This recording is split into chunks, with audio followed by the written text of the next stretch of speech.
Hello from Alaska.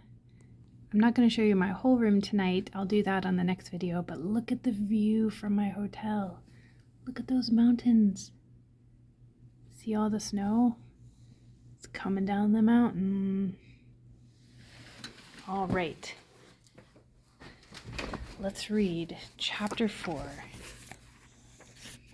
Robbing Mr. Brownlow. Let's see, Mr. Dodge, said the Dodger. See that old man over there looking at books? Asked the Dodger, leading Oliver to a bookstall on a busy street. Watch us. He and Bates ran toward the gentleman, but the man was so busy reading that he never saw the two boys sneak up behind him and steal his handkerchief from his pocket. While Oliver watched in horror, they ran away. At last he understood what kind of business Fagin and the boys engaged in. Oliver was so upset that he began running as fast as he could.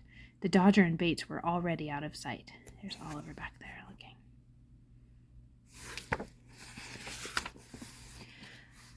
Stop, thief, yelled the gentleman, thinking that Oliver had stolen his handkerchief. The people in the streets and even the dogs began to chase him. Someone in the crowd, a young man with purple lips and red sores all over his hands, grabbed Oliver and brought him down upon the pavement. The boy lay there, covered with mud, dust, and blood from a cut lip. A policeman pushed his way through the crowd and roughly pulled Oliver to his feet. He didn't find the handkerchief on the boy's body, but he brought him before a judge anyway.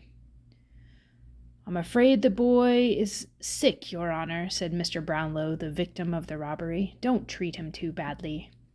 Oliver indeed was sick, and he fainted right on the courtroom floor. Just then the owner of the bookstall entered the room and swore that Oliver was not the thief.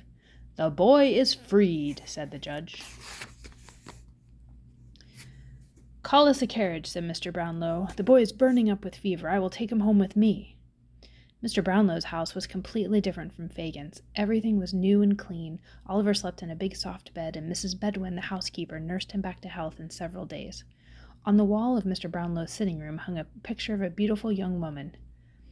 Look, Mrs. Bedwin, said Mr. Brownlow. Oliver looks very much like the person in that picture. The eyes, the head, the mouth, every feature is the same. There was indeed such a remarkable likeness that Mr. Brownlow could not tear his gaze from Oliver's face. One evening Mr. Brownlow called Oliver into his book-lined study. I've grown very fond of you, my boy, and I'm interested in your future, the gentleman said. Then you won't send me away, sir? Of course not, child, but I want to hear all about you, where you were born, where you've been living. Just then Mr. Brownlow's friend arrived. Mr. Grimwig was a stout gentleman with a scowl on his face and a limp in one leg. Who is that boy? Asked Mr. Grimwig. Where does he come from? Tomorrow I shall have a long talk with him and find out, Mr. Brownlow promised, but now I have an errand for him. I want him to return some books for me to the bookstall. The owner sent too many, and I have to pay for those I'm keeping. Mr. Brownlow gave Oliver a £5 note, it's money in England, and asked him to bring back the change. He won't return, warned Mr. Grimwig. Mark my words, he'll run off with the books, sell them, and keep the money. Nonsense, snapped Mr. Brownlow. Oliver's a good boy. Oh, and that's it for chapter 4. I feel like something bad is going to happen to Oliver.